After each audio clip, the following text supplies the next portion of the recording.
Majesty, you gotta watch this. So this black man is being interviewed about a moment that they are creating. They are creating of having black people only in the theater, right? We have seen different. Okay, I have come across different. Alright, this is videos where white people say that there's too many black people in this theater, so they just want to be like whites only and stuff like that. Like there's been things are going on like that, okay?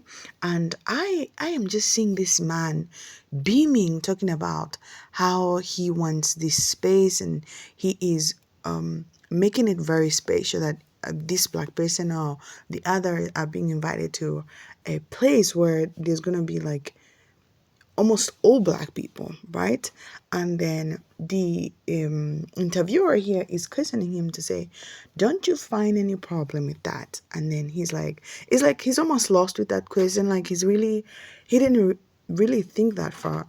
But then she goes, like they're going back and forth trying to, like she's really trying to make him get it, like that thing is wrong, you get my point, like that thing is wrong. And he's also trying to say like energy is different, like you cannot not agree that black audiences and white audiences respond to things differently. Anyway, let me let you guys watch this clip and then I'm gonna be back. Here, you were uninvited. On Broadway, there were nights where tickets were only sold to people who identified as black. Are you going to do that in the West End? I'm so excited to, yeah. You are? Yeah. I mean, I think that one of the things that we have to remember is that people have to be radically invited into a space to know that they belong there. And in most of our country, in most places in the West, poor people and black people have been told that they do not belong inside of the theater. In America, Jim Crow existed to literally tell them that they could not sit in the same theater as white people.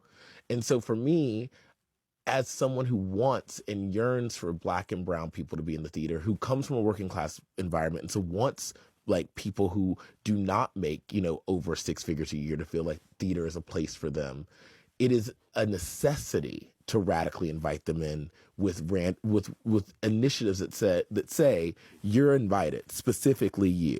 Right. And if the price of that is saying to people who are, just because they're white, you can't come, you're not allowed in this space, does that make you uncomfortable? Well, no one's saying, listen, there are a litany of places in our country, in all of our countries, that are generally inhabited by only white people, and no one has questions about that. And no one is saying that by inviting black audiences here, you were uninvited.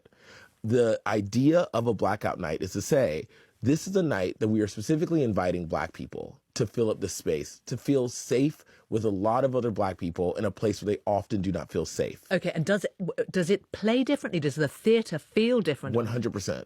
It feels... In what way? Explain. I think that we all, let's not act as though we do not know that culturally, black audiences and white audiences respond to things differently. I think out of the many years of experience and every other thing that goes on about with people of color and everything and all the white supremacy system and everything, for me, it's just only okay for black people to want to find a place where they could feel that they belong, where they could be to themselves, where they can exist and share different kinds of energy and be understood when maybe they crack a joke or anything like that. I look at it as something as taking a break from the trauma and all these, I could say, sad experiences, the segregation, the discrimination, and all that kind of stuff. And I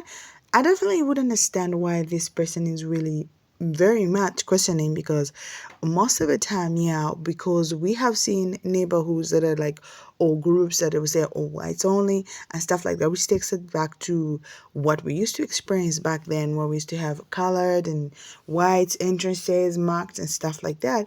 And why this woman would say, because black people then will come and say the white people are being already deceased. So this woman definitely wants this man so bad to admit that he is being the same to this situation. Well, I think I just look at it as catching a break, but I don't understand why she is trying to really. kind of get it why she's trying to question it a lot. Like, don't you find something's wrong with that? Don't you find something's wrong with that? But anyway, can we pass this question already? Let me know what you guys think in the comment section about all of this, because this sits, it just made that woman uncomfortable. Like, this man is coming out and he's so sure about what he's saying. She is not seated well.